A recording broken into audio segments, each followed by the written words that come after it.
देखिए बच्चों, तो आज हम पढ़ेंगे कोशिका के बारे में।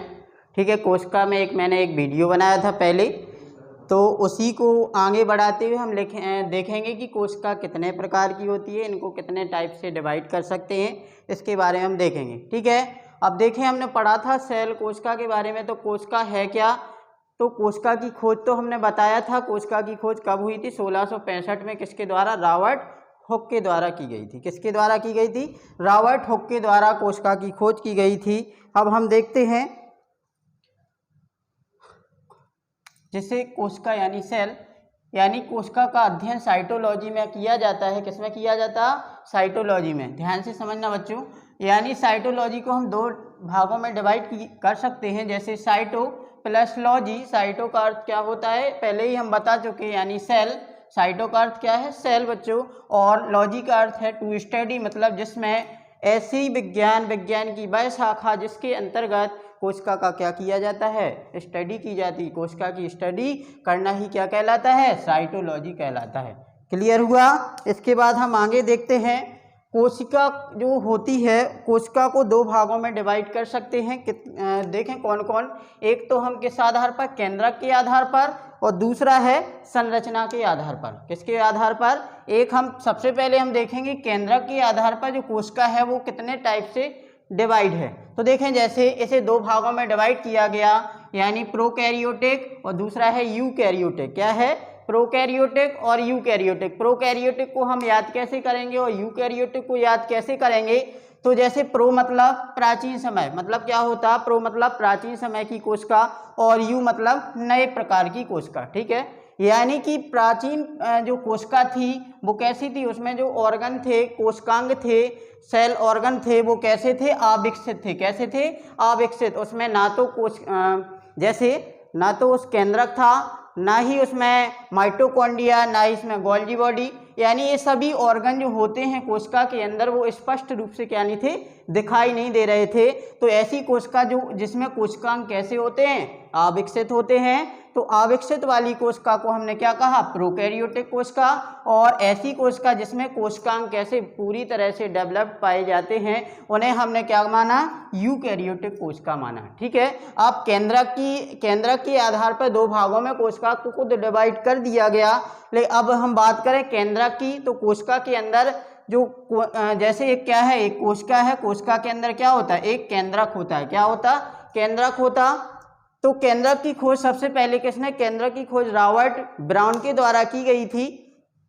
किसके द्वारा की गई? रॉबर्ट ब्राउन के द्वारा केंद्रक की खोज की गई। अब हम बात करेंगे प्रोकैरियोटिक कोशिका और यूकैरियोटिक कोशिका के बारे में। इनमें दोनों में अंतर से हम समझेंगे कि किस प्रकार की कोशिका कौन सी होती है। जैसे हमने एक साइड लिखा प्रोकैरियोटिक कोशिका, दूसरी साइड क्या लिखा? यूकैरियोटिक कोशिका।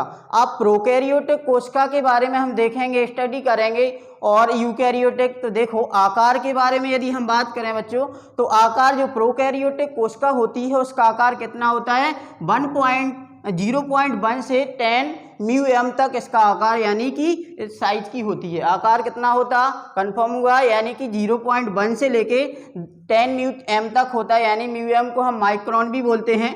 ठीक है, इसके बाद यूकैरियोटिक की यदि हम पहले पॉइंट में बात करें तो इसका आकार कितना होता? 10 μm से लेके कितना होता?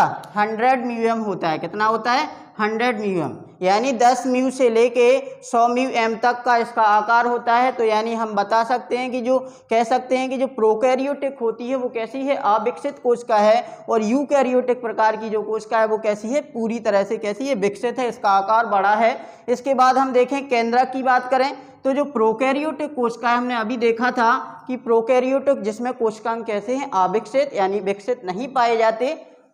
तो देखें, जो केंद्रक है, केंद्रक प्रोकैरियोटिक कोशिका में जो केंद्रक था, जैसे एक है प्रोकैरियोटिक, ये कैसी कोशिका थी? यूकैरियोटिक। इसे हमने माना, इसे हमने प्रो माना। तो इसमें जो केंद्रक ऑर्गन तो रहेंगे, लेकिन इसमें जो ऑर्गन हैं वो पूरी तरह से क्या नहीं होंगे? स्पष्ट नहीं होते हैं, मतलब अविकसित होते हैं। तो इसमें केंद्रक स्पष्ट रूप से कहीं दिखाई नहीं दे रहा कि केंद्रक कहाँ है। लेकिन जो यूकैरियोटिक कोशिका होती है उसमें केंद्रक स्पष्ट रूप से हमें क्या होता है? नजर आ जाता है। अब यहाँ पे बात करें तो प्रोकैरियोटिक कोशिका में केंद्रक कैसा होता है? अनुपस्थित होता तो है, लेकिन अनुपस्थिति मानेंगे उसे। इसके बाद हम बात करें यूकैरियोटिक, इसमें केंद्रक कैसा होता है, प्रेजेंट होता है। इसके बाद हम बात करें डीएनए की, तो इसमें जो प्रोकैरियोटिक कोशिका होती है, प्रोकैरियोटिक कोशिका में जो डीएनए होता है वो कैसा होता है, गोलाकार होता है। किस आकार का होता है, गोलाकार होता है। और यदि हम बात करें यूकैरियोटिक, तो इसमें जो डीएनए होता है वो कैसा होता है, रेखीय होता है। कैसा होता है, रेखीय। तो अब हम बात करें डीएनए की बात, तो डीएनए का फुल फॉर्म यदि पूछ लिया जाता है एग्जाम में कि डीएनए होते क्या है, तो इसका फुल फॉर्म क्या होता है, तो डीऑक्सीराइबोन्यूक्लिक एसिड होता है। और यदि बात करें आरएनए की, तो इसमें डिफरेंट पूछा जाता है, तो आरएनए का राइबोन्यूक्लिक एसिड होता है इसमें। अब बात करते हैं हम प्रोकैरियोटिक में, तो देखें अलैंगिक प्रजनन होता है, यानी जो प्रोकैरियोटिक जीव होते हैं उनमें जो कोशिका होती है उनमें क्या होता है, अलैंगिक प्रजनन पाया जाता है। यानी प्रोकैरियोटिक जो जीव होते हैं जिनमें कोशिका प्रोकैरियोटिक पाई जाती है, ऐसे जीव उनमें क्या होता है, एसेक्सुअल रिप्रोडक्शन पाया जाता है। और यूकैरियोटिक जो प्राणी होते हैं उनमें क्या होता है, एसेक्सुअल प्लस कैसा, एसेक्सुअल या सेक्सुअल रिप्रोडक्शन पाया जाता है। यदि हम बात करें किसकी, राइबोसोम की, तो प्रोकैरियोटिक में राइबोसोम कैसा होता है, 70S प्रकार का होता है। और जो यूकैरियोटिक की बात करें तो इसमें जो राइबोसोम होता है किस प्रकार का होता है, 80S। यानी जो राइबोसोम है वो जिसे क्या कहा जाता, प्रोटीन की फैक्ट्री कहा जाता है। क्या कहा जाता है बच्चों, प्रोटीन की फैक्ट्री कहा जाता है राइबोसोम को। तो ये कितने प्रकार का होता है, 2 प्रकार का राइबोसोम में पूछा जाए, राइबोसोम कितने टाइप के होते हैं, तो 2 टाइप के होते हैं, एक 70S और एक 80S। तो यानी जो यूकैरियोटिक यानी विकसित कोशिका माना जिसे हमने यूकैरियोटिक कोशिका होती है, उसमें राइबोसोम कैसा होता है, 70S प्रकार का होता है। ठीक है, अब हम बात करें संरचना के आधार पर कोशिका के बारे में, तो देखें संरचना के आधार पर कोशिका को कितने भागों में डिवाइड किया गया, 2 टाइप से इसे डिवाइड कर सकते हैं, जैसे प्लांट सेल और एनिमल सेल। ठीक है,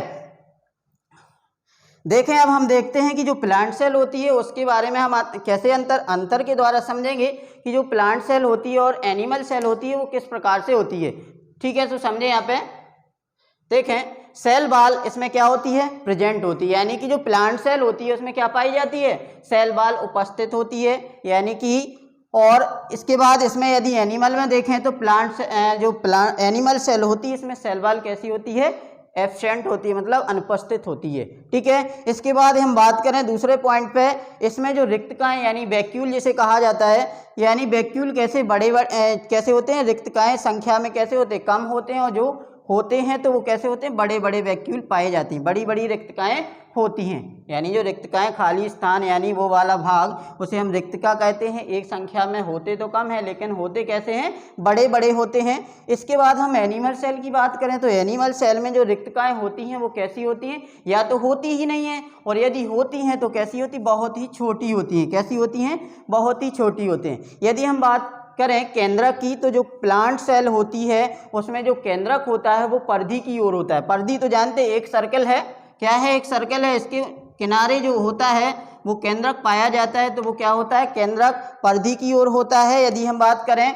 एनिमल सेल में, तो एनिमल सेल में जो केंद्रक होता है वो कहाँ होता है, केंद्र की ओर होता है। यानी जो सर्कल है सर्कल के मध्य में लगभग होता है, तो इसे हम बोलेंगे कि जो केंद्रक होता है वो कहाँ होता है, केंद्र में होता है। ठीक है, इतना समझ में आ गया होगा। नेक्स्ट पॉइंट देखते हैं, भोजन। इसमें जो प्लांट सेल होता है इसमें भोजन किस रूप में संचित होता है, तो स्टार्च के रूप में भोजन संचित होता है। और यदि हम एनिमल सेल की बात करें तो इसमें भोजन किस रूप में संचित होता है, ग्लाइकोजन के रूप में क्या होता है, संचित होता है। यदि हम बात करें प्लांट सेल की, तो प्लांट सेल में जो प्लास्टिड होता है, प्लास्टिड कितने 3 प्रकार के होते हैं, यानी इसी को हम क्लोरोप्लास्ट भी बोलते हैं। ठीक है, प्लास्टिड यानी कि प्लांट सेल में प्लास्टिड उपस्थित होता है, और जो एनिमल सेल होती है इसमें प्लास्टिड कैसा होता है, अनुपस्थित होता है। तो अब हम आगे पढ़ेंगे। देखो कोशिका के बारे में हमने पहले ही एक वीडियो बनाया था, उसमें क्या था, कोशिका की इंट्रोडक्शन दिया गया था। इसमें हमने देखा कि कोशिका कितने प्रकार की होती है। आगे से हम स्टडी करेंगे कोशिका के बारे में, यानी जो कोशिका के अंदर जो ऑर्गन पाए जाते हैं उनको हम क्या कहते हैं,